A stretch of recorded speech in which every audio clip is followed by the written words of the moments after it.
আপনার সন্তানকে BCS cadre অথবা নন ক্যাডারে অনেক বড় করলেন, কিন্তু তার ভিতরে যদি আপনি ইসলামের শিক্ষা না দিয়ে দেন, শুরু জীবনে যদি তাকে আপনি নুরানিতে না পড়িয়ে, শুরু জীবনে তাকে যদি আল্লাহর সঙ্গে পরিচয় না করিয়ে দেন, বহু সন্তান আছে বাবারে বাবা পরিচয় দেয় না, কথা বলেন ঠিক কিনা? মাকে মা পরিচয় দেয় না। লুকমান হাকিম সন্তানরে আল্লাহর সঙ্গে পরিচয় করিয়ে দিচ্ছে।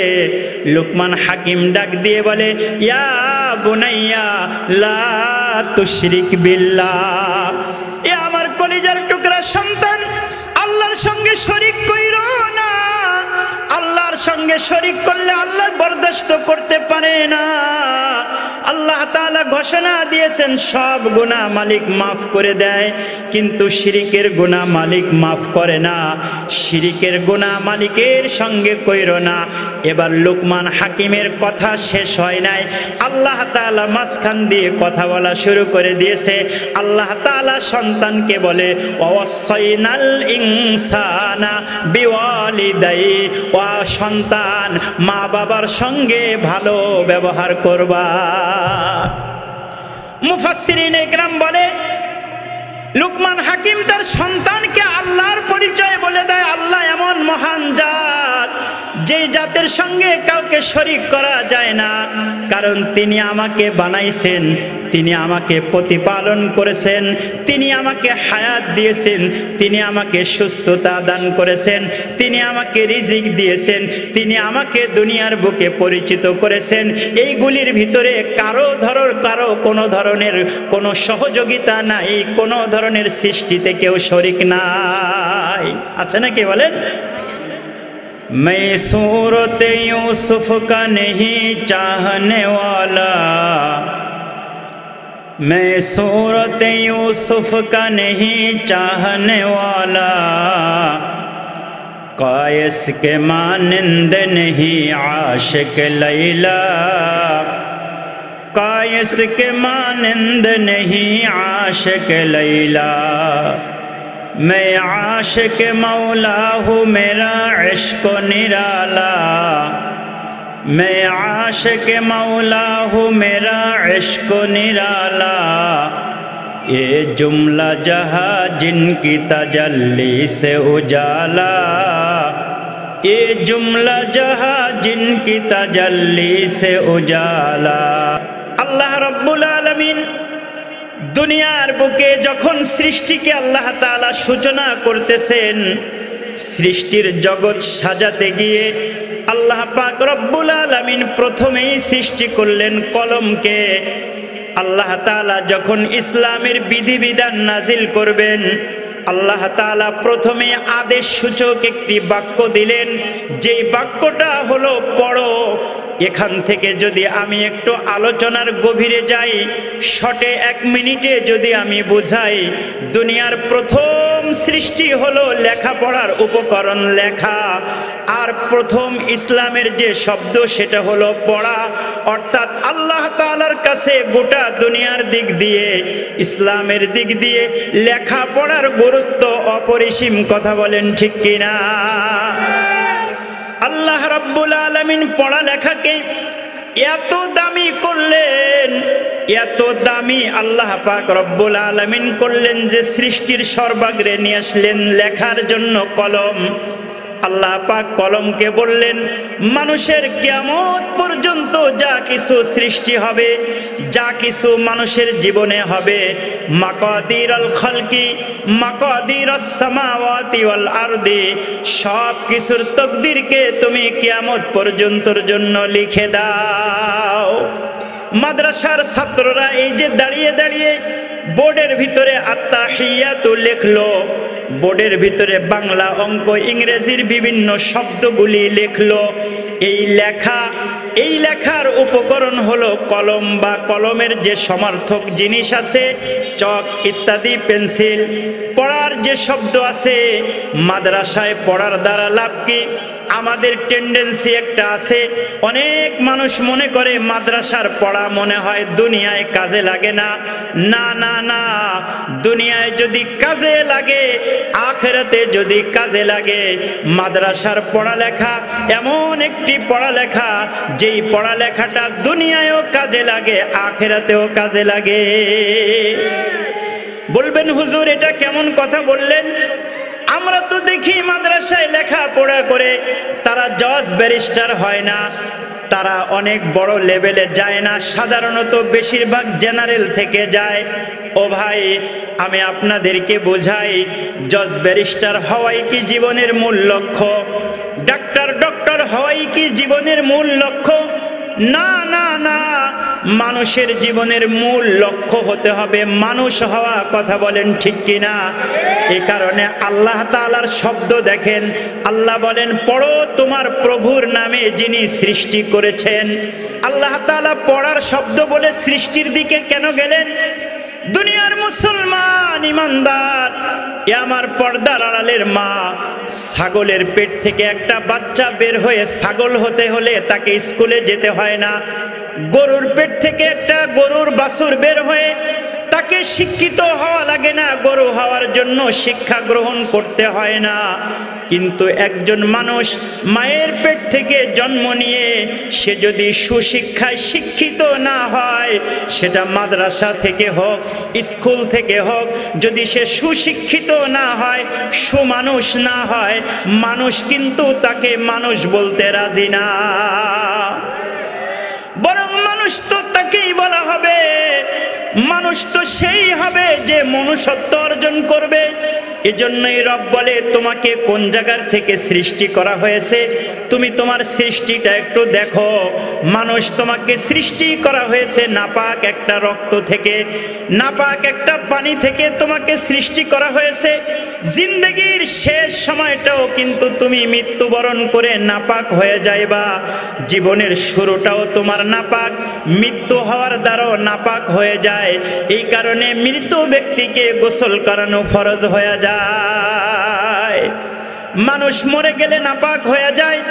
দুনিয়ায় যখন আসে তখনও তার গায়ে অনেকগুলি নাপাকি লাগা থাকে, তাকে মুছতে হয়, তাকে ধৌত করতে হয়, তাকে পাক করতে হয়। আল্লাহ তাআলা বলে বান্দা শুরুও নাপাক শেষও নাপাক, মাঝখানের যে সময়টা আমি তোমাকে দান করলাম, এই সময়টার ভিতরে স্রষ্টাকে চিনবে, সৃষ্টি জগতের ভালোবাসা তুমি আনবে। তোমাকে আল্লাহ তাআলা কোন জায়গা থেকে সৃষ্টি করেছে? আল্লাহ বলেন ইকরা বিসমি রাব্বিকাল্লাযী খলাক, খলাকাল ইনসানা মিন আলাক। বান্দা মানুষ তোমাকে আল্লাহ তাআলা রক্তের পিণ্ড থেকে সৃষ্টি করেছেন, এই রক্তের দলা থেকে আল্লাহ তাআলা বানাইছেন। আল্লাহ বোঝায় বান্দা তুমি ছিলে না, আমি আল্লাহ তাআলা তোমাকে দয়া করে বানাইছি। সুতরাং তোমাকে আমি বানাইছি, আমার কদমে সেজদা দাও। এ দুনিয়ার রাজনীতিবিদরা একটু তাকায় দেখেন, কর্মী যতক্ষণ পর্যন্ত নেতার কথা মতো চলে, নেতা তাকে সুযোগ সুবিধা দেয়। কথা বলেন ঠিক কিনা? সন্তান যতদিন পর্যন্ত বাবা মার মত মতো চলে, বাবা মার থিওরিকে সে গবেষণা করে, বাবা মার নির্দেশকে ফলো করে চলে, বাবা মা তার জন্য করে। ওই বাবা যখন ডাক দেয়, সন্তান গভীর রজনীতে উঠে যায়। নেতায় যখন ডাক দেয়, কর্মী গভীর রজনীতে উঠে যায়। কথা বলেন ঠিক কিনা? দুনিয়ার নেতাকে তুমি চিনলা, বাবাকে তুমি চিনলা, মাকে তুমি চিনলা, তোমার উপরে যদি কেউ দয়া করে থাকে তাকে তুমি চিনলা। ও মানুষ, তুমি কিছুই ছিলা না, ছিলে সাধারণ একটা নাপাক পানি, ছিলে রক্তের টুকরা। তোমার দেহ দান করলো কে? তোমাকে এই পৃথিবীতে অস্তিত্বে আনলো কে? ওই রবের দাসত্ব যদি তুমি না করো, ওই রব তোমাকে কি নির্দেশ করেছে তুমি যদি না জানো, ওই রব তোমাকে কি থেকে বাঁচতে বলেছে, কিসের থেকে তোমার জীবনকে সাইড করতে বলেছে, ওটা যদি না জানো, অর্থাৎ রবের আদেশ যদি না জানো, রবের আদেশ মোতাবেক যদি জীবন না চালাও, রবের নিষেধ থেকে যদি না বাঁচো, তুমি কিন্তু আসল মানুষ হতে পারবা না। आजादी ये अफकार से है उनकी तबाही, आजादी ये अफकार से है उनकी तबाही, रखते नहीं जो फिक्र तदब्बुर का सलीका, रखते नहीं जो फिक्र तदब्बुर का सलीका, हो फिक्रे अगर खाम तो आजादी ये अफकार, इंसान को हयावन बनाने का तरीका, इंसान को हयावन बनाने का तरीका। মানুষ আর পশুর ভিতরে কি পার্থক্য জানেন? পশু মন মতো চলে, কিন্তু মানুষ মন মতো চলতে পারে না। মানুষ চলবে আল্লাহর নির্ধারিত পথে, কথা বলেন ঠিক কিনা? গরু যা ইচ্ছা তাই খাইতে পারে, মানুষ কি যা ইচ্ছা তাই খাইতে পারে?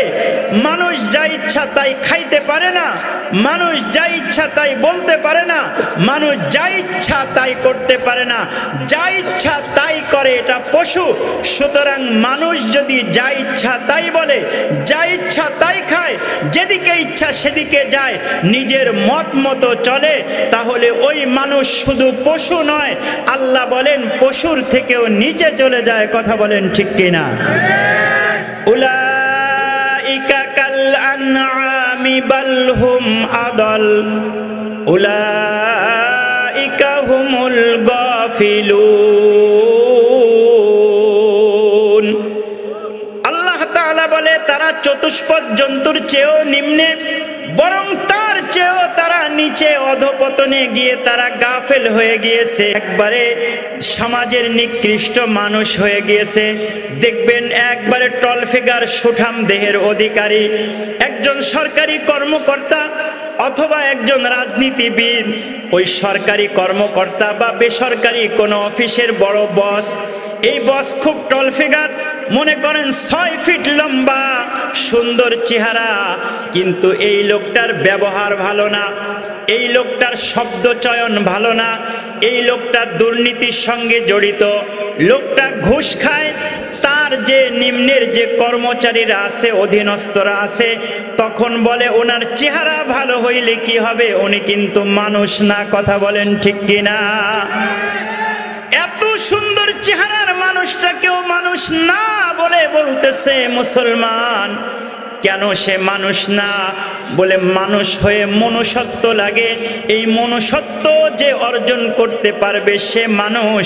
আর এই মনুষ্যত্ব অর্জন হয় আল্লাহর কোরআন পড়ার দ্বারা, রসুলের শিক্ষা নিজের ভিতরে ধারণ করার দ্বারা। স্কুলে গত 17 বছরে ভারতীয় এজেন্ডা বাস্তবায়ন করতে গিয়ে শিক্ষাকে এমন ভাবে নষ্ট করছে। আগে ছিল ইসলাম শিক্ষা।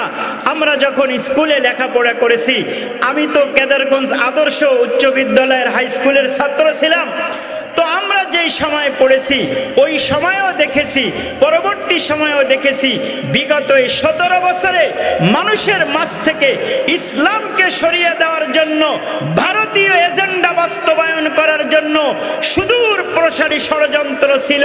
কারণ মানুষ যখন ইসলাম থেকে সরে যাবে তখন সে অমানুষ হয়ে যাবে, আর এই অমানুষ যখন পৃথিবী ব্যাপী বিস্তার করবে তখন ভালোর জায়গা থাকবে না, আল্লাহর বিধিবিধান মানুষ বাস্তবায়ন করতে পারবে না, আর তখনই সাম্রাজ্য শয়তানেরটা গড়ে উঠবে, কথা বলেন ঠিক কিনা?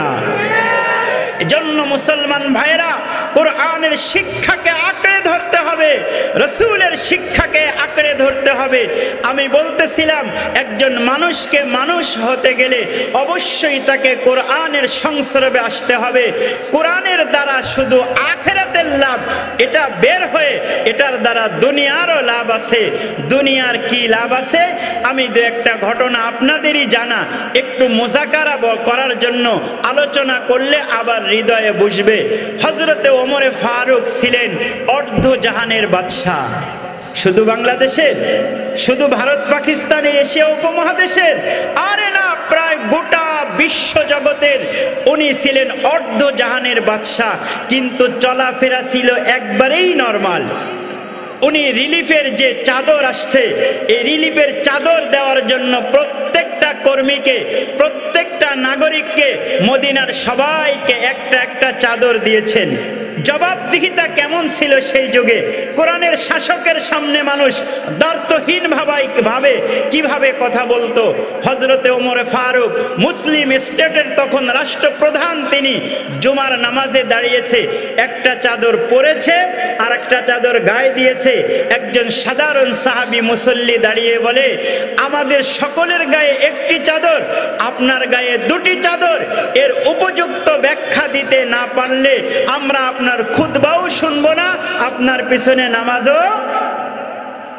হযরতে ওমর ফারুক ডাক দিয়ে বলে, তুমি যে প্রশ্ন করেছো প্রশ্নটি যথাযথ, তবে এর একটা উত্তর আমি অবশ্যই দিব। সন্তোষজনক উত্তর যদি দিতে না পারি তাহলে আমি নামাজও পড়াবো না, খুতবাও দিব না। তবে এই প্রশ্নের উত্তর আমি দিব না, এই প্রশ্নের উত্তর দিবে আমার সন্তান আব্দুল্লাহ ইবনে ওমর। আব্দুল্লাহ ইবনে ওমর ডাক দিয়ে বলে, ভাই তুমি যে প্রশ্ন করেছো তোমার প্রশ্ন ঠিক আছে।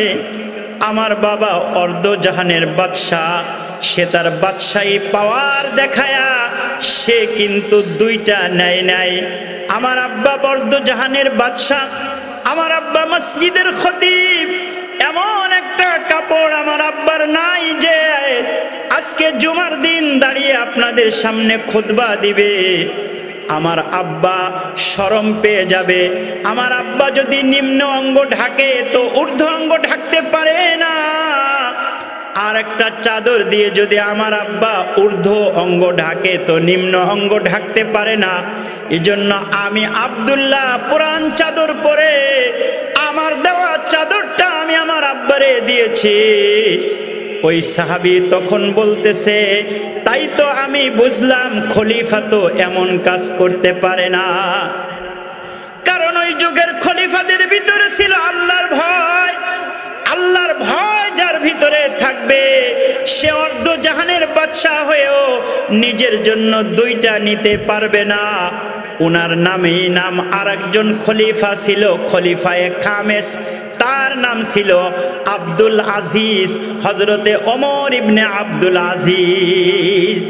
ওমর ইবনে আব্দুল আজিজের শাসন আমলটা কেমন ছিল, কেমন ন্যায়পরায়ণ ছিলেন। একই ঘাটের ভিতরে বাঘে আর ছাগলে পানি খাইতো। জোরে কোন সুবহানাল্লাহ। হযরতে ওমর ইবনে আব্দুল আজিজের যেদিন ইন্তেকাল হয়ে যায়, একজন বুড়ি ওই ঘাটে গিয়ে দেখে ছাগলের উপরে বাঘে হামলা করতেছে। বুড়ি ডাক দিয়ে বলে, নাই নাই নাই, ওমর ইবনে আব্দুল আজিজ দুনিয়াতে নাই। লোকেরা বলে, এখান থেকে মদিনা 1700 মাইল দূরে, তুমি কেমনে জানলা? কয়, আমি এই 2 বছর ওমর ইবনে আব্দুল আজিজের ক্ষমতা দেখতেছি। কোনো দিন আমি এই ঘাটের ভিতরে আসছি আর এমনটা হয় নাই যে বাঘে ছাগলের উপরে আক্রমণ করেছে। আজকে যেহেতু বাঘে ছাগলের উপরে আক্রমণ করেছে, আমার আর বুঝতে বাকি নাই যে ইনসাফের প্রতিষ্ঠাতা ওমর ইবনে আব্দুল আজিজ দুনিয়ায় নাই। এই ওমর ইবনে আব্দুল আজিজের একজন দাসী ছিল। এ দুনিয়ার ইমানদার কেমন ভয় তাদের ভিতরে ছিল। ওমর ইবনে আব্দুল আজিজের দাসী তাহাজ্জুদের সময় ওমর ইবনে আব্দুল আজিজকে গরম পানি করে দিত, ওনার জন্য মিসওয়াকের ব্যবস্থা করত। ওমর ইবনে আব্দুল আজিজ ভোর রাত্রে উঠা নামাজে দাঁড়াইতো। দাসী এতক্ষণ পর্যন্ত নামাজে ওনার পিছনে থাকতে পারত না। নিজে একটু করে তাহাজ্জুদের নামাজ পড়ে কায়েত হয়েছে। এমন সময় কায়েত হওয়ার পরে স্বপ্নে দেখতেছে কিয়ামত কায়েম হয়ে গিয়েছে। কিয়ামত কায়েম হয়ে গিয়েছে। লোকেরা পুলসিরাতের পাহাড়ের উপরে, পুলসিরাতের পুলের উপরে উঠতেছে। আব্দুল্লাহ ইবনে মারওয়ান ওই পুলসিরাতের উপরে উঠার পরে দিয়ে কিছু দূর যাওয়ার পরে চুলের চেয়ে চিকন, হীরার চেয়ে ধারালো ওই জায়গায় কেটে আব্দুল্লাহ ইবনে মারওয়ান জাহান্নামের ভিতরে পড়ে গেছে। আরো অনেক রাজা বাদশারা পড়ে যাইতেছে। আব্দুল্লাহ ইবনে ওমর ইবনুল আব্দুল আজিজের দাসী দেখে হজরতে ওমর ইবনে আব্দুল আজিজও ওই পুলসিরাতের পাড়ে গেছে। পুলসিরাতের পাড়ে যাওয়ার পরে দিয়ে ওমর ইবনুল আব্দুল আজিজ পুলসিরাতের উপর দিয়ে চলে গেছে। দাসীর ঘুম ভাঙা গেছে। দাসী ঘুম থেকে উঠা বলতেছে, বাদশাহ নামদার ওমর ইবনুল আব্দুল আজিজ, আজকে একটা বড় ভয়ঙ্কর স্বপ্ন আমি দেখেছি। কি স্বপ্ন দেখেছো রে দাসী, বলো। বলে, আমি স্বপ্নের ভিতরে দেখলাম কিয়ামত কায়েম হয়ে গিয়েছে আর আপনাকে পুলসিরাতের সামনে ডাকা হয়েছে। এই কথা শোনার সঙ্গে সঙ্গে ওমর ইবনুল আব্দুল আজিজ বেহুশ হয়ে গিয়েছে। দীর্ঘক্ষণ পর্যন্ত বেহুশ থাকার পরে হুশে ফিরছে। দাসীরে বলে, দাসী তুমি আমায় কি শোনাইতেছিলে, আবার একটু শোনাও। দাসী বলে, কেমনে শোনাবো আপনারে, আপনি তো বেহুশ হয়ে গেছেন। কয়, তুমি না পুলসিরাতের কথা বললা, পুলসিরাত এত চিকন এত সরু, ওর উপর দিয়ে যে পার হইতে পারবে সে তো জান্নাতে চলে যাবে, আর যে পার হইতে পারবে না সে তো দোজখে পড়ে যাবে। আমার অবস্থা কি? বলে, আপনাকে যখন ডাকা হলো, আপনার ইনসাফ আর ন্যায় পরায়ণতা, আপনার তাকওয়া আল্লাহ, আপনার খোদা ভীতি আপনাকে বিজলির মতো পার করায়া দিয়েছে। এ আমার ভাইরা, আমাদের সামনে জবাবদিহিতা থাকতে হবে। হযরতে ওমর রাদিয়াল্লাহু তাআলা আনহু ইসলামী শিক্ষায় শিক্ষিত হয়ে আল্লাহর ভয় থাকার কারণে মানুষের ভিতরে কি পরিবর্তন হয় দেখেন। মানুষের ভিতরে পরিবর্তনটা এমন, উনি যাচ্ছেন মরুভূমির ভিতর দিয়ে, দেখে একজন রাখাল ছাগল চড়াইতেছে। ওমর ফারুক রাদিয়াল্লাহু তাআলা আনহুর পেটে প্রচন্ড ক্ষুধা, দেখে ওই রাখাল একটা দুধালো ছাগল থেকে দুধ দহন করে খাচ্ছে। ওমর ফারুক রাদিয়াল্লাহু তাআলা আনহু ডাক দিয়ে বলে, ভাই তুমি তো তোমার পেটটাকে ঠান্ডা করলে, আমার পেটেও প্রচন্ড ক্ষুধা, আমাকে একটু দুধের ব্যবস্থা করো। রাখাল ডাক দিয়ে বলে, এই মুসাফির, এই যে দুধের যে ছাগলটা থেকে আমি দুধ দহন করে খাইলাম, এটার মালিক আমি না, এই ছাগলের পালের একজন মালিক আছে, উনি আমাকে মাস শেষে একটা বেতন দেয়, আবার এখান থেকে যে আমি দুধ দহন করে খাই এটাও আমার বেতন। অর্থাৎ একটা ছাগলের দুধ আমার জন্য বলে দিয়েছে এটা থেকে খাবি, বাকি দুধগুলি বিক্রি করা হয় আর মাস শেষে আমি বেতন পাই। হযরত ওমর ফারুক বলে, ভাই আমার পেটেও তো খিদা, আমার একটু দুধ দেওয়া যায় না? কয়, মালিকের অনুমতি ছাড়া আমি দিতে পারি না। হযরতে ওমর খলিফাতুল মুসলিমিন খুশি হয়ে গেলেন। এমন নীতি বাক্য শুনলে কার না খুশি লাগে, কথা বলে। কিন্তু আমাদের দেশে অনেক মানুষ আছে নীতিবাক্য খুব শোনায় কিন্তু ভিতরে সদরঘাট, কথা বলেন ঠিক কিনা? ওমরে ফারুক বলে, আমি একটু টেস্ট করে দেখি লোকটারে, আসলেই কি নীতির কথা শোনাচ্ছে না লোকটা আসলেই নীতিবান। বলতেছে, ভাই এতগুলা ছাগল পালো, মাঝে মাঝে নেকড়ে এসে বাঘ এসে এক একটা ছাগল খেয়ে নেয় না? হ্যাঁ খায়। মালিককে কি বোঝাও, নেকড়ে খেয়েছে, এতটুকু আত্মবিশ্বাস আছে, আমাকে আর দ্বিতীয় কথা বলে না। বলে, আমার কাছে একটা ছাগল বিক্রি করো, ছাগলের দুধটা আমি দহন করে খাবো, রান্না করে গোশত তুমিও খাইবা আমিও খাবো, আর যখন তোমার মালিক জিজ্ঞাসা করবে তখন তুমি বলবা যে এটা নেকড়ে খেয়ে নিয়েছে, বাঘে খেয়ে নিয়েছে। রাখালের ভিতরে তাকওয়া থাকার কারণে, দ্বীনি জ্ঞান থাকার কারণে, আসল মানুষ হওয়ার কারণে ওই রাখাল, যদিও রাখাল বলতেছে, এ মুসাফির, আমি না আমার মালিককে বুঝাই বললে মালিক মানবে, মালিক দ্বিতীয় কোনো কোশ্চেন আমারে করবে না। কিন্তু আদালতে কিবরিয়ায় যখন আমি দাঁড়িয়ে যাব, আল্লাহর সামনে যখন দাঁড়িয়ে যাব, বলো তুমি আল্লাহর সামনে দাঁড়ালে তখন আমার অবস্থা কি হবে? এই ভয় যদি মানুষের ভিতরে থাকতো তো মানুষ একটা চাদর বেশি নেওয়া তো দূরের কথা, একটা সুচও নিত না, কথা বলেন ঠিক কিনা? আমি যখন হাসপাতাল মসজিদে নামাজ পড়াই তো এখানে দুইজন জুডিশিয়াল ম্যাজিস্ট্রেট নামাজ পড়তেন, ওনারা ভাড়া থাকতেন পাশে। তা আমাকে একদিন জিজ্ঞাসা করতেছে একজন ম্যাজিস্ট্রেট, জুডিশিয়াল ম্যাজিস্ট্রেট জজ সাহেব আমাকে জিজ্ঞাসা করতেছে, হুজুর আমাদের অফিসে তো প্রতি মাসে টিস্যু দেয় আর টাওয়েল দেয়, এ তোয়ালে দেয় আর টিস্যু দেয় সরকারি পক্ষ থেকে, এখন 2 মাস পর পর তোয়ালে পরিবর্তন হয়, প্রতি মাসে 2টা করে টিস্যু বাজেট হয়। এখন আমার তো অফিসে যে আমি শৌচাগার কাজ করি, এতে তো আমার একটা টিস্যুই ফুরায় না, বাকি যে টিস্যুটা থাকে এটা তো আমার জন্যই দিয়েছে, আমি কি এটা বাসায় নিতে পারবো? আল্লাহু আকবার বলেন। বলল একটা তোয়ালে তো 2 মাসে নষ্ট হয় না, 2টা টিস্যু পেপারও আমার প্রতি মাসে লাগে না, এটা কি আমি নিতে পারবো কিনা?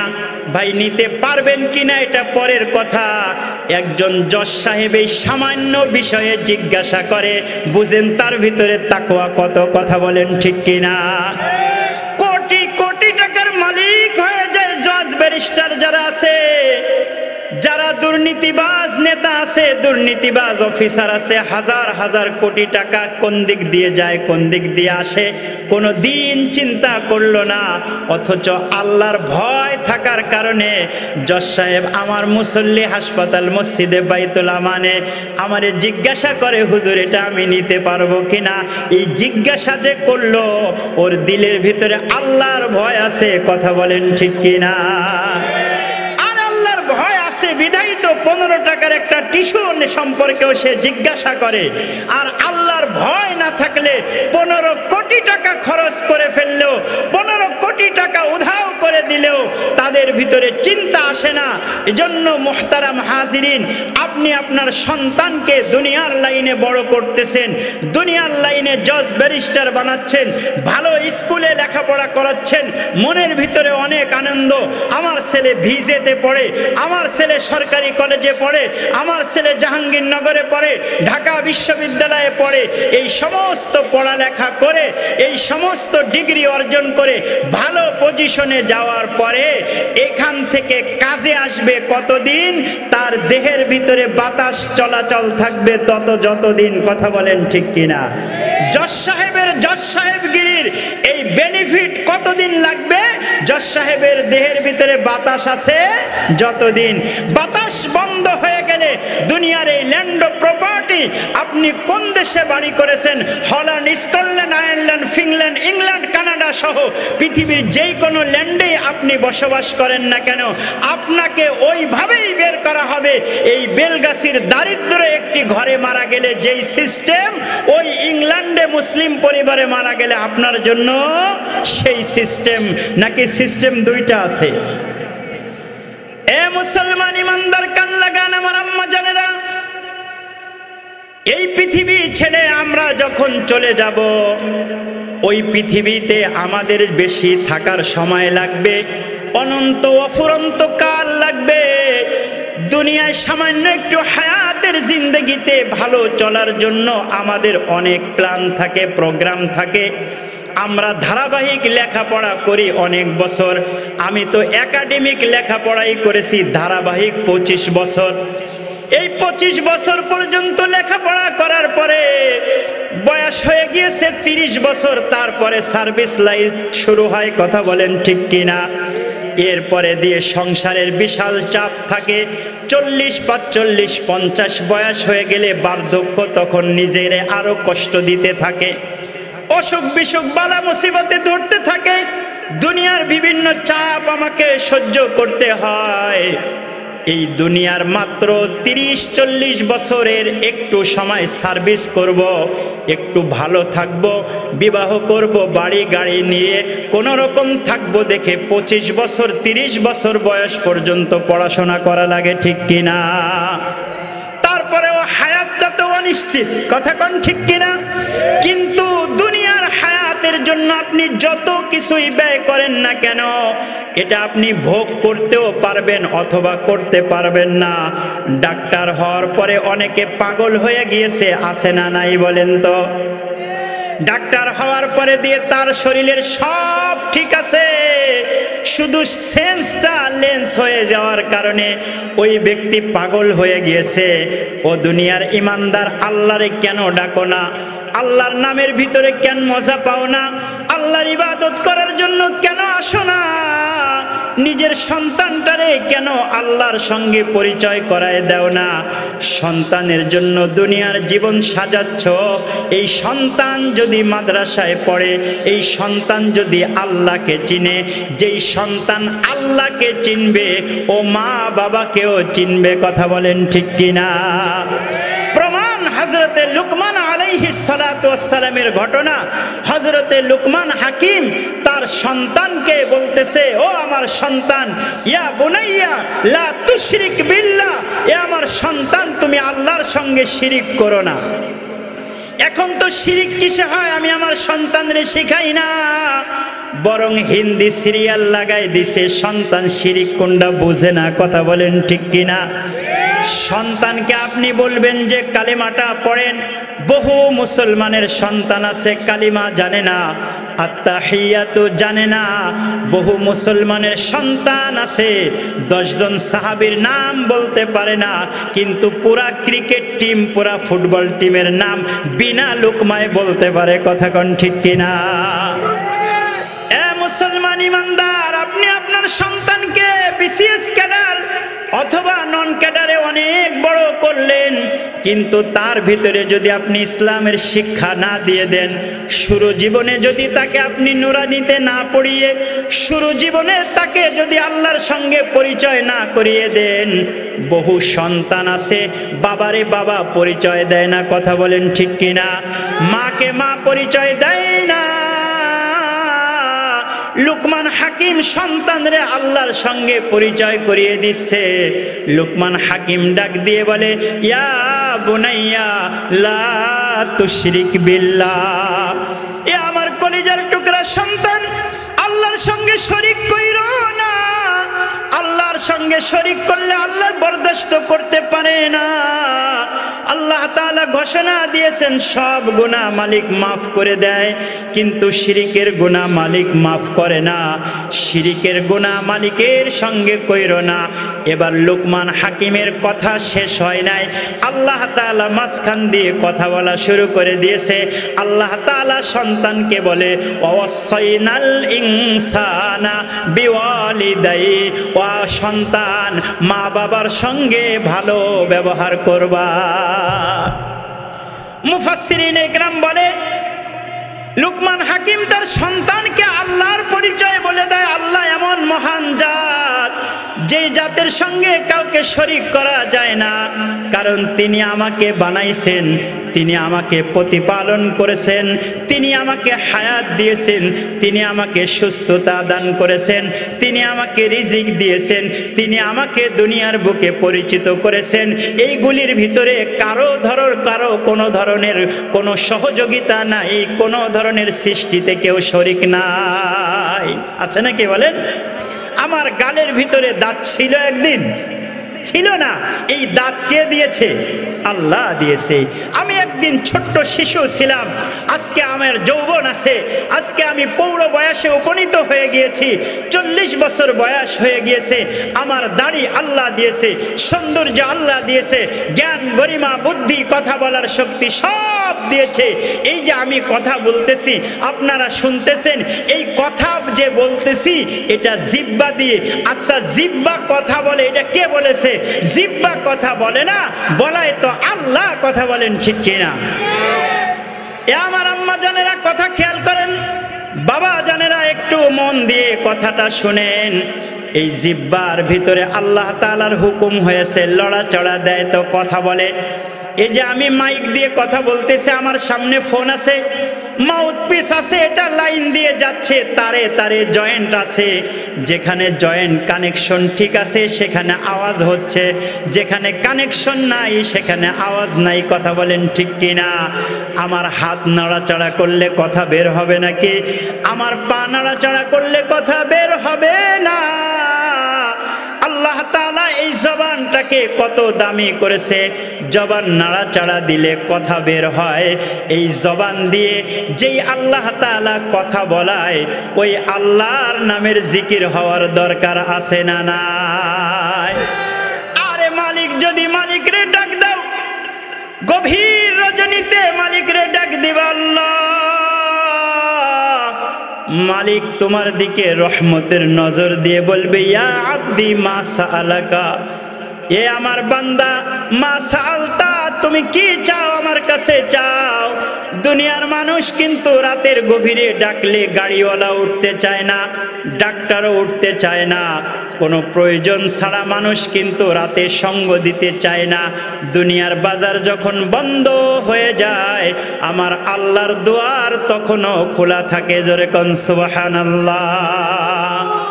আল্লাহ রে ডাক রে বান্দা, আল্লাহ রে ডাক, পড়েন আমার সাথে, আল্লাহ রে ডাক রে বান্দা, আল্লাহ রে ডাক। আল্লাহ রে ডাকলে পরে গুনাহ হইবে মাপ। যখন তোমার কেউ ছিল না তখন ছিলেন যিনি, এখন তোমার পর হয়েছে সব, এখন তোমার সব হয়েছে, পর হয়েছেন তিনি রে ভাই, পর হয়েছেন তিনি। ঠিক কিনা? তোমার আবার যখন কেউ রবে না, তোমার আবার যখন কেউ রবে না, রবেন আল্লাহ পাক। আল্লাহ রে ডাক রে বান্দা, আল্লাহ রে ডাক, আল্লাহ রে ডাক রে বান্দা, আল্লাহ রে ডাক। যখন তুমি ছোট ছিলে, দাঁত ছিল না মুখে, তরল খাবার দিছেন আল্লাহ মা জননীর বুকে রে, মা জননীর বুকে। সে আল্লাহ রে ভুইল না ভাই, সে আল্লাহ রে ভুইল না ভাই, জীবন জাকার থাক। আল্লাহ রে ডাক রে বান্দা, আল্লাহ রে ডাক, আল্লাহ রে ডাক রে বান্দা, আল্লাহ রে ডাক। আল্লাহ রে ডাকতে ডাকতে জীবন কেটে যাক। আল্লাহ ডাকটা ডাক দেন তো আল্লাহ, আর আওয়াজ করে আকাশ বাতাস ভারী করে আল্লাহ রে ডাক দেন, ইয়া আল্লাহ, সুবহানাল্লাহ, আলহামদুলিল্লাহ, লা ইলাহা ইল্লাল্লাহ, আল্লাহু আকবার। এই যে জবানটা দিয়ে যে আলহামদুলিল্লাহ বললাম, এই আলহামদুলিল্লাহর সব কত। পয়গম্বর বলে, মুসলিম শরীফের হাদিস, আলহামদুলিল্লাহ তামলাউল মিজান, আলহামদুলিল্লাহর এত ভার, মিজানের পাল্লাকে বান্দার ইখলাস ভালো হলে, আল্লাহর পছন্দ হইলে মিজানের পাল্লাকে ভরে দেয়। এটা আমার কথা না, আমার পয়গম্বর বলেছেন, আলহামদুলিল্লাহ তামলাউল মিজান, আলহামদুলিল্লাহ মিজানের পাল্লাকে ভরে দেয়। আর এই জবান দিয়ে যদি আল্লাহরে ডাক দাও কি লাভ? আল্লাহ তাআলাকে ডাকলে আল্লাহ তাআলা খুশি হয়ে যায়। তাফসিরে কাবিরের ভিতরে ফখরুদ্দিন রাজি রহমাতুল্লাহি আলাইহি একটা ঘটনা লিখেছেন, মাদ্রাসায় পড়াইলে কি লাভ, সন্তানকে দিন শিখাইলে কি লাভ, সন্তানরে আল্লাহর পরিচয় করায় দিলে কি লাভ। হযরতে মূসা পয়গম্বর কোন এক জায়গায় মরুভূমির ভিতর দিয়ে যাচ্ছেন, পাশে কবরস্থান, বেলগাছি ওই যে ওই সাইডে কবরস্থান আছে। কত মানুষ এই গ্রামের ভিতরে তারা চলাচল করত, আজকে তারা শুয়ে আছে, কিন্তু কার কবরের হালাত কি আমাদের জানা নাই। পয়গম্বর বলে, কবরের হালাত যদি তোমাদেরকে জানানো হইতো, আপনজনকে গড়ে রাখার জন্য কেউ যাইতো না। হযরতে মূসা পয়গম্বর মুজিজা দিয়ে বুঝতে পারলেন কবরের ভিতরে শাস্তি হচ্ছে। এ মুসলমান ইমানদার আল্লাহর গোলাম, কবরের শাস্তি কি নরমাল হয় না ভয়ঙ্কর হয়? আওয়াজ করে বলেন, কবরের শাস্তি কি নরমাল না ভয়ঙ্কর? এত ভয়ঙ্কর, কত ভয়ঙ্কর আমি কেমনে বুঝাই। জাহান্নামী বান্দা জাহান্নামের ভিতরে যখন জ্বলতে থাকবে, পানি পানি করে চিৎকার করবে, কিন্তু রব পানি দিবে না। এর জন্য আল্লাহর কাছে চিৎকার করতে থাকবে, একের পর এক, বছরের পর বছর, করতে থাকবে। আল্লাহ বলবে বান্দা কি চাও? তখন বান্দা বলবে আল্লাহ খিদা লাগছে, খাবার চাই। আল্লাহ তাআলা বলবে জাক্কুম গাছের একটা ফল ওরে দিয়া দাও। 1000 বছরের খিদা। এ আমার বেলগাছির প্রাণ প্রিয়, এ আমার মুসলিম জনতা, আমার মা বোনেরা, ভাই বাবাজিরা, 1000 বছরের খিদা অবস্থায় জাক্কুম গাছের একটা কাঁটা যুক্ত তিক্ত ফল যখন পাবে, এত প্রচন্ড খিদা, তখন সে কাঁচা না তাজা, মিঠা না তিতা, কাটা আছে না কাটা নাই দেখার সময় পাবে না। যেই মাত্র গলদকরণ করার জন্য মুখের ভিতরে দিবে, হলকুমের চতুর্দিক দিয়ে জাক্কুম গাছের কাঁটাগুলি তার গলার ভিতরে ফুটে যাবে। এ আল্লাহর গোলাম ওই সময় পানি পানি করে চিৎকার করতে থাকবে, রব ডাক শুনবে না। 1000 বছর ডাকার পরে দিয়ে আল্লাহ বলবে বান্দা কি চাও? বান্দা বলবে একটা খিদার যন্ত্রণায় কাতরাইতেছিলাম, 1000 বছর ডাকার পরে দিয়ে একটা জাক্কুম গাছের ফল দিছ, গিলতে পারি নাই, রব একটু পানি দাও। রব বলবে নাফরমানের জন্য জাহান্নামের রক্ত আর পুজ গরম যে পানি আছে, লোহার গিলাস গন্ধ গিলাসে তারে দাও।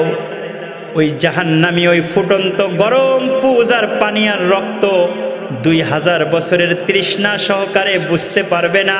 যেই মাত্র গলার ভিতরে দিবে, মুখের ভিতরে দেওয়ার সঙ্গে সঙ্গে পয়গম্বর বলে সমস্ত নাড়ি ভুড়িগুলি পিছনের রাস্তা দিয়ে ফেটে চৌচির হয়ে বের হয়ে যাবে। আল্লাহ ডাক দিয়ে বলবেন ওর শাস্তি হয় না, ওরে আরো শাস্তি দাও।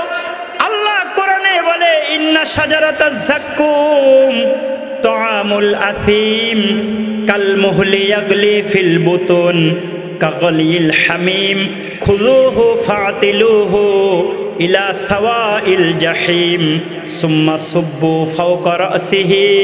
আল্লাহ পাক বলবে জাক্কুম গাছের ফল দাও, গরম পানি দাও। আরে গরম পানি তো খাবার জন্য দেওয়া হয়েছে, রক্তপুঞ্জ, এগুলিকে ওর মাথার উপরে ঢেলে দাও। জোরে কর নাউযুবিল্লাহ। আল্লাহ বলে সুম্মা সুব্বু ফাওকা রাসিহি, মাথার উপরে ঢাইলা দাও। পুরা শরীরটার ভিতর বাহিরে পড়ে ছারকার হয়ে যাবে। ওই জাহান্নাম থেকে বাঁচতে হলে আল্লাহকে ডাকতে হবে। কথা বলেন ঠিক কিনা? কখন ডাকবেন? আল্লাহ বলেন ওয়াবুদ রাব্বাকা হাত্তা ইয়াতিয়াকাল ইয়াকিন। মৃত্যু আসার আগে রবকে ডাকতে থাকো।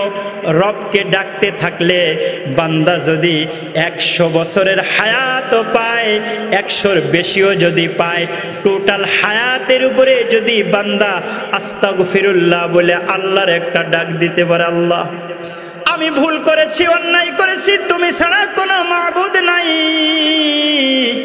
ওগো আল্লাহ তুমি আমায় মাফ করে দাও।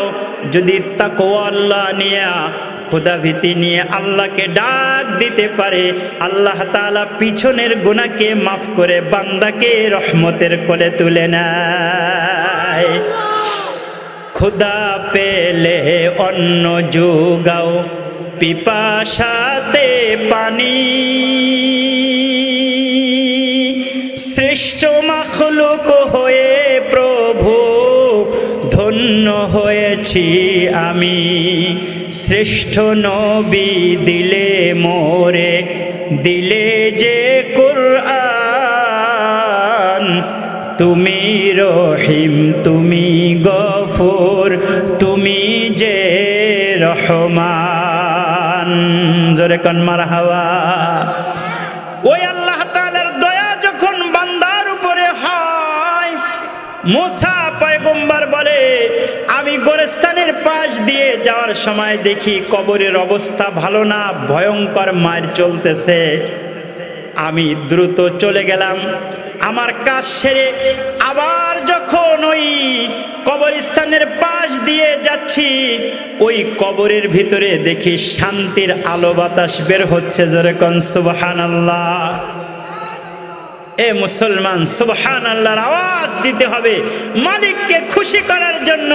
যারা বলছেন তাদেরটা তো আল্লাহর কাছে কবুল হয়েছে, যারা বলেন নাই তারা কি আমল আল্লাহকে দেখাবেন? আপনি মাহফিলে বসেও একটা সুবহানাল্লাহ বলতে পারেন না।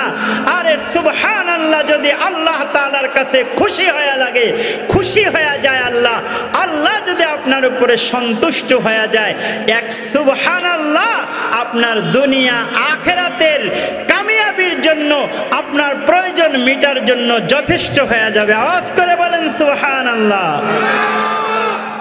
হযরতে মূসা পয়গম্বর দেখে কবরের ভিতরে জান্নাতি হাওয়া বাতাস চলতেছে। আল্লাহর কাছে জানতে চাইলেন, ওগো আল্লাহ, কিছুক্ষণ পূর্বে সকালে দেখলাম আযাব, এখন এই দিনের ভিতরে বিকালে দেখি শান্তি, কারণটা কি?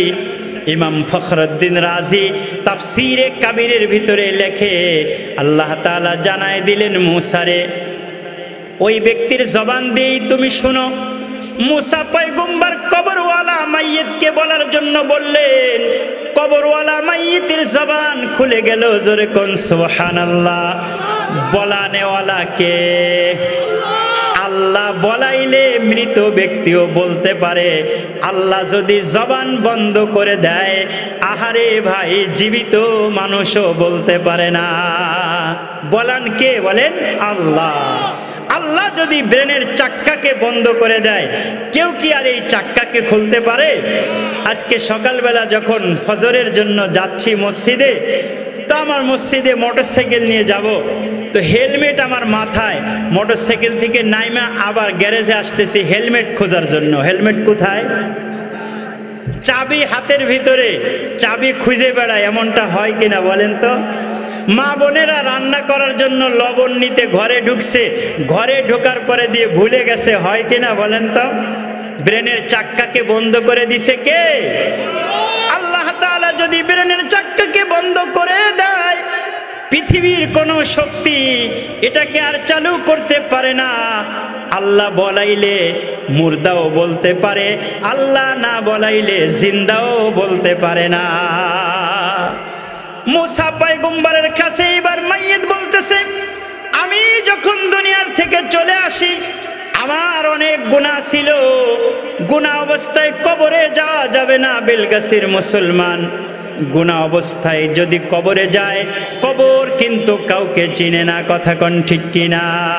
কবরে যেতে হলে গুনাহ মাফ করায়া নেক আমল নিয়ে যাইতে হবে। আর এই জাতীয় মজলিসে শেষ পর্যন্ত যারা বসে, ফেরেশতাদের পক্ষ থেকে ঘোষণা হয়, তোমরা উঠো, তোমাদেরকে আল্লাহ মাফ করে দিয়েছে। মাফ নিয়ে মুনাজাত শেষ করে যাওয়ার জন্য কারা কারা রাজি আছে একটু হাত তুলে দেখায়। নারায়ে তাকবীর। আল্লাহ কবুল করে, আমিন। অল্প সময়ের ভিতর শেষ করে দিব ইনশাআল্লাহ। আল্লাহর কাছ থেকে ক্ষমা নিয়ে আমরা যার যার নিড়ে ফিরব। আল্লাহ তৌফিক দান করে। আওয়াজ করে বলেন আমিন। মূসা পয়গম্বরের সামনে লোকটা কবরের ভিতরে দাঁড়িয়ে গিয়ে বলে, এ জামানার পয়গম্বর, আমি বড্ড খারাপ মানুষ ছিলাম, আল্লাহর হুকুম পালন করতাম না। আজকে দুনিয়াতে অনেক বেটাগিরি দেখায়, নামাজ নাই, কালাম নাই, কিন্তু অনেক ভাব দেখায়, আছে না নাই? ভাই, তোমার ভাব কবরে যাওয়ার পরে ভেঙ্গে দিবে। কারণ কবর জগতে টাকাও চলে না, ডলারও চলে না, পাউন্ডও চলে না। ওই কবর জগতের ভিতরে চলে কেবলমাত্র নেক আমল। কথা কোন ঠিক কিনা? দলীয় কোনো পরিচয় চলে? আরে দলীয় পরিচয় তো দেশের ভিতরেই চলে না সময় খারাপ হইলে। কথা কোন ঠিক কিনা? সময় এখন যাদের বিপক্ষে, তারা এখন ফেসে এসে বলতে পারবে যে আমি আওয়ামী লীগ করি, এ কথার ক্ষমতা বল আছে তাদের? এখন আর নাই। আরে দলীয় রাজনীতি তো দুনিয়াতেই চলে না, পাল্টে গেলে প্রেক্ষাপট। শিক্ষা গ্রহণ করো। একজনের ফাঁসির আদেশ হয়েছে, নাইজনা বেশি, উল্টা পাল্টা করলে তোমাদেরকেও ছাড় দেওয়া হবে না। কথা বলেন ঠিক কিনা? জন্য শিক্ষা গ্রহণ করতে হবে। যাদেরকে এই দেশে কত মান মর্যাদা ছিল, আজকে তারা কি ধরনের কষ্টের ভিতরে জেলখানায় পার করতেছে। তুমিও যদি তাদের পথে চলো, জামানা কাউকে ছাড় দেয় না। আল্লাহর বিচার দেরিতে হলেও আল্লাহ ধরেন। এজন্য যাদের থেকে আমরা দেখতেছি তাদের এই অবস্থা, প্রত্যেকটা নাগরিক নাগরিকের, রাজনীতিবিদ সহ সকলের উচিত শিক্ষা গ্রহণ করে ভালো হয়ে যাওয়া। কথা বলেন ঠিক কিনা? ভালো মানুষদেরকে সহযোগিতা করা, ভালো হওয়ার জন্য চেষ্টা করা। মুহতারাম হাজিরিন, লোকটা বলে আমার আমলটা খুব বেশি ভালো ছিল না, আমার কবরে শাস্তি চলতেছিল, কিন্তু আমি যখন দুনিয়ার থেকে আসি আমার বউটা ছিল প্রেগনেন্ট, গর্ভবতী বউকে আমি বলে আসছিলাম তোমার গর্ভ থেকে যেই সন্তান হবে ওই সন্তান রে তুমি আল্লাহ পাকের কালাম শিখাইবা। আমার সন্তান ধীরে ধীরে দুনিয়ার বুকে আগমন করেছে, কথা বলা শিখাইছে। আজকেই মাত্র তাওরাতের সবক দেওয়ার জন্য আপনার উপরে যেই কিতাব আল্লাহ নাজিল করেছেন তাওরাত, এই তাওরাতের সবক দেওয়ার জন্য আমার বিবি তারে ধইরা মাদ্রাসায় এনে দিয়েছে।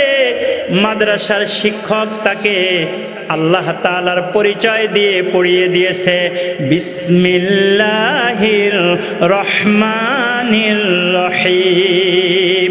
আমার আল্লাহ তাআলার শান বড় আজীব। আমার আল্লাহ তাআলা যখন রহমতের চাদর নিজের গায়ে পরিধান করে, আল্লাহ তাআলার হাল কখনো গরম কখনো নরম। আমরাও কখনো কখনো গরম হই, কখনো কখনো নরম হই। কথা কন ঠিক কিনা? মেজাজ যদি ভালো থাকে, বাড়িতে ঢুকছেন, সন্তান বলে আব্বা আমার 20 টাকা দাও, তো 50 টাকা দিয়ে দেয়। আর ব্যবসায় যদি লস খায়, বাহিরে যদি অপমানিত হয়, কোনো কারণে মেজাজটা হট আছে, এমন সময় যদি সন্তান এসে জড়ায় ধরে, তাও সন্তানরে ফিলে ফেলা দেয়। কথা কন ঠিক কিনা? সন্তানরে ধাক্কা দিয়ে ফেলে দেয়। বাবা হয়ে সন্তানকে 20 টাকা চাইলে 50 টাকা দেয় রহমতের হালতে। আবার যখন বাবার গজব থাকে, রাগ থাকে, টাকা দেওয়া তো দূরের কথা, ধাক্কা মেরে ফেলে দেয়। আল্লাহ তাআলার ওই রকম শান আছে। আল্লাহ কখনো কাহারিয়াতের চাদর, মুতাকাব্বিরের চাদর নিজের গায়ের উপরে বিছায় নেয়, কখনো আল্লাহ পাক রব্বুল আলামিন নিজের উপরে রাগ রাখে। তখন এমন অবস্থা হয় নবীরা পর্যন্ত আল্লাহর দিকে তাকাইতে সাহস পায় না। আর যখন আল্লাহ তাআলার দয়া হয়, হাসরের ময়দানে এমনও মানুষ হবে। তিরমিজি শরীফের রওয়ায়াত আছে, 2য় খণ্ডের ভিতরে, আমি তিরমিজি পড়াইছি বহু বছর। তিরমিজি শরীফের ভিতরে ঘটনা আছে, আল্লাহ তাআলা হাসরের ময়দানে 2 জন মানুষকে ডাকবেন, ডেকে বলবেন এই তোমরা অপরাধ করছো, এই অপরাধ, যাও জাহান্নামে চলে যাও। একজন ব্যক্তি দৌড় দিয়ে জাহান্নামের দিকে রওনা করবে, আর একজন ব্যক্তি এক পা আগাবে এক পা পিছাবে, একবার সামনের দিকে যাবে আর একবার পিছনের দিকে, মালিকের দিকে, রবের দিকে ফিরে ফিরে তাকাইবে। আল্লাহ তাআলা ফেরেশতাদেরকে বলবে ওই যে জাহান্নামের দ্বার প্রান্তে পৌঁছায় গেছে, ওরে একটু ধৈর্য আনো। ধৈর্য আনার পরে আল্লাহ বলবে এই দৌড় দিছস কা, জাহান্নামের ভয়াবহতা জানোস না? কয় আল্লাহ জানি। তাহলে দৌড় দিলি কেন?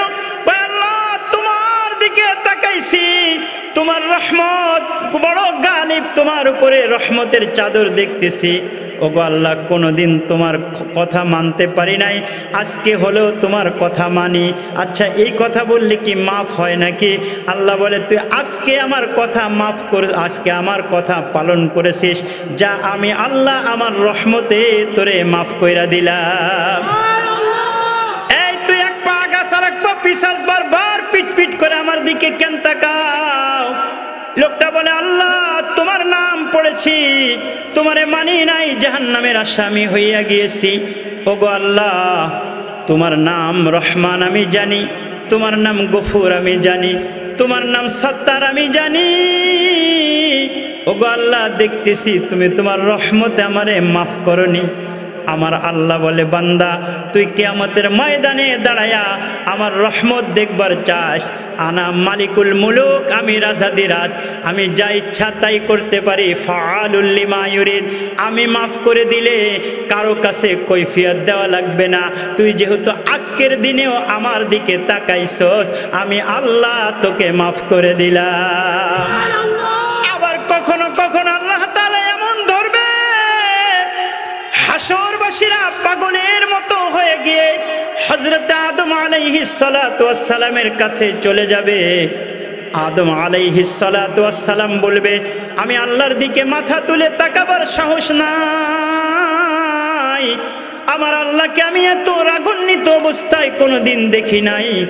আল্লাহ তাআলা আজকে এত রাগ, আমি আদম কথা বলতে পারবো না, যাও নূহের কাছে। হাসরবাসীরা নূহ পয়গম্বরের কাছে চলে যাবে, ওগো আদমে সানি নূহ, আপনি আল্লাহ তাআলার কাছে নিজের দোয়া কবুল করাইছিলেন, আজকে একটু দোয়া করেন, আমাদেরকে একটু মুক্ত করেন। নূহ পয়গম্বর বলে, আমি আল্লাহর বান্দাদের জন্য শাস্তি চেয়ে আল্লাহ তাআলার ক্রোধে পড়ে গিয়েছিলাম, জানি না আল্লাহ তাআলা আজকে আমার উপরে সেই রাগ ঝাড়ে কিনা। আমি আমার আল্লাহকে এত রাগে আর কোনোদিন দেখি নাই, আমার আল্লাহকে আমি এত রাগান্বিত দেখি নাই, আমি কথা বলতে পারবো না। সমস্ত পয়গম্বররা ডিনাই করতে থাকে। ঈসা পয়গম্বরের কাছে আসে হাসরবাসীরা, আনতা রূহুল্লাহ, আপনি আল্লাহ পাকের রূহুল্লাহ, আপনি একটু বলেন হাসরবাসীদেরকে। হযরত ঈসা পয়গম্বর বলে, না না না, মুসা, ঈসা, ইব্রাহিম খলিলুল্লাহ, দাউদ পয়গম্বর সহ সব নবীরা তোমাদেরকে ফিরিয়ে দিয়েছে, কেউ পারবে না। ওই যে হাউজে কাউসারের পাশে মাকামে মাহমুদের কাছে সেজদায় পড়ে আখেরি জামানার নবী কান্না করতেছে, ওনাকে একটু গিয়ে বলো। হাসরবাসীরা আমার আপনার নবীর কাছে গিয়ে যখন বলতেছে, নবী আমার হাসরবাসীদেরকে দিকে তাকাইয়া উম্মতি উম্মতি বলে কান্না করে। আমার আল্লাহ নবীর দিকে তাকাই বলে, ইয়া মুহাম্মদ ইরফা রাসাকা, মাথা উঠাও, সাল তুতা, যা চাইবা আমি আল্লাহ তোমাকে দিব। আল্লাহু আকবার বলেন। ওয়াশফা তুশাফা, তুমি সুপারিশ করো, আমি তোমার সুপারিশকে কবুল করব। আল্লাহর পয়গম্বর তখন সুপারিশ করতে থাকবে, সুপারিশ করতে থাকবে। পয়গম্বর বলে, শাফাআতি লি আহলিল কাবাইর মিন উম্মতি, বুখারীর হাদিস। পয়গম্বর বলে, আমার উম্মতের কবিরা গুনাহগারদের জন্য আমি নবীর সুপারিশ থাকবে। জোরে কোন সুবহানাল্লাহ। গল্প লোকের গল্প কত শুনেছো সবাই, গল্প লোকের গল্প কত শুনেছো সবাই, আমার বিশ্ব নবীর জীবন কথা যার তুলনা নাই।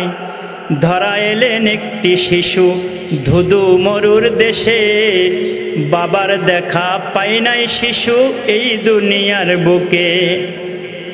মাকে ছেড়ে শৈশব কাটে, মাকে ছেড়ে দুধমার কাছে শৈশব কাটে তার, দাদাও তার বিদায় নিলেন ছেড়ে এ সংসার।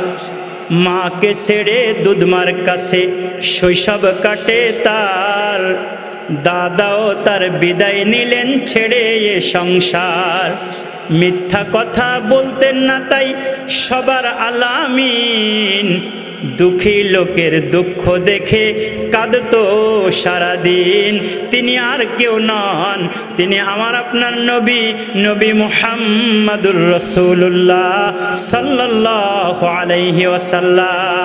ওই নবীকে ভালোবাসা যায়, ওই নবীর আদর্শের অনুসরণ করতে হয়।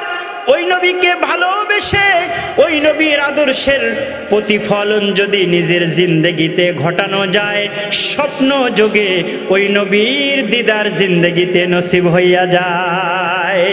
যদি নবীর ভালোবাসা নিয়ে সন্তানটারে মাদ্রাসায় দেন, নবীজির ভালোবাসা নিয়ে যদি সন্তানকে দিন শিখার জন্য আল আমিন যেমন হয়েছিলেন, দুঃখী লোকের দুঃখের পাশে যেমন নবী দাঁড়াইতেন, ওই নবীর শিক্ষায় শিক্ষিত করার জন্য যদি আমার আপনার সন্তানকে, আমার আপনার নাতিকে আমি যদি মাদ্রাসায় ভর্তি করে দিই, কিয়ামতের ময়দানে আমার নবী হাউজে কাউসারের পাশে দাঁড়ায় বলবে, উম্মত আয় আয় আয় আমার আদর্শ দুনিয়াতে বাস্তবায়ন করার জন্য।